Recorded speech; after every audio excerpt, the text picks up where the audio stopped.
One thing when you know you're dressing yourself up in feathers and you have to be a peacock for an event, but you know what you choose to wear when you're not even aware of what you're doing or what that communicates about you. It's almost like reading someone's journal, isn't it? Yeah, I come from a family of journalists. My mom is a journalist, my father's a journalist, my uncles and aunts are journalists. Every adult I've ever known in my family is also a reporter, and they're all political reporters, so I'm the first fashion journalist in my family. Originally, I was born in Ghana in West Africa. Wow. But I was raised in Jersey City, New Jersey. We moved here when I was about 7 years old, and I've been here ever since. We moved here. We originally went to Boston because my dad, who's also a journalist, was at Harvard at the time getting his Neiman Fellowship, and I'll show you one of the pieces from there. And I remember there was a snowy day. I'd never seen snow before. I was about 7 years old, and they had me in a mini skirt, which was pink and gray striped, and then a mini crop top, which is also pink and gray striped. So for me, my mornings are definitely reading. First, reading, you know, outlets like the New York Times that set the trend and influenced so much, and then, you know, reading something as ghetto as Gossip, which is like a black news entertainment blog. So I do run the gamut. Then what happens is I pick a news story that I want to write about, and then my day-to-day life, I guess life after 5 p.m. or if I have a lunch with someone, sort of leads me to my meteor feature stories.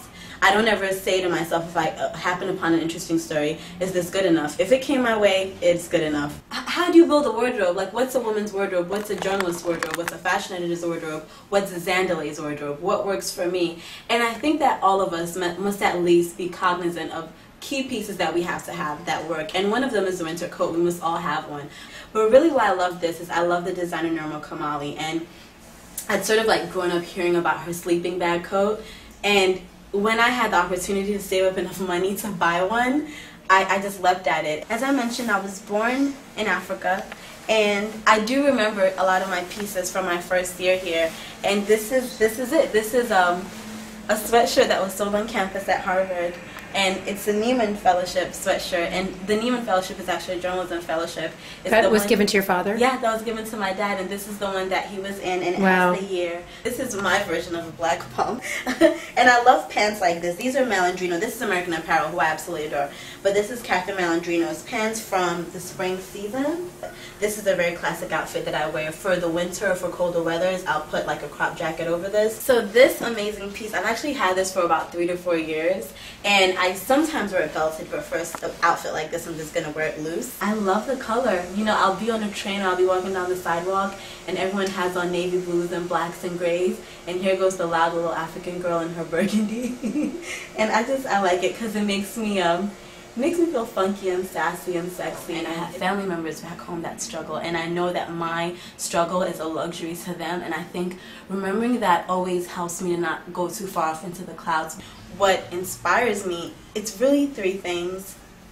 It's my mom, Agnes, it's my auntie, Gertrude, and it's my little sister, Zeba.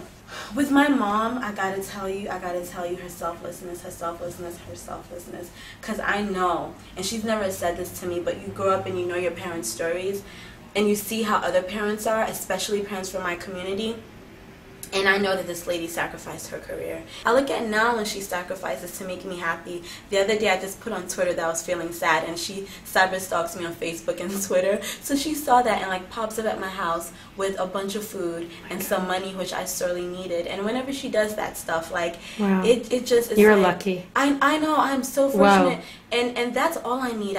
Nature is beautiful and all of that stuff, but a mom that does that, who doesn't need to, because I'm now a full-blown adult, like it always inspires me.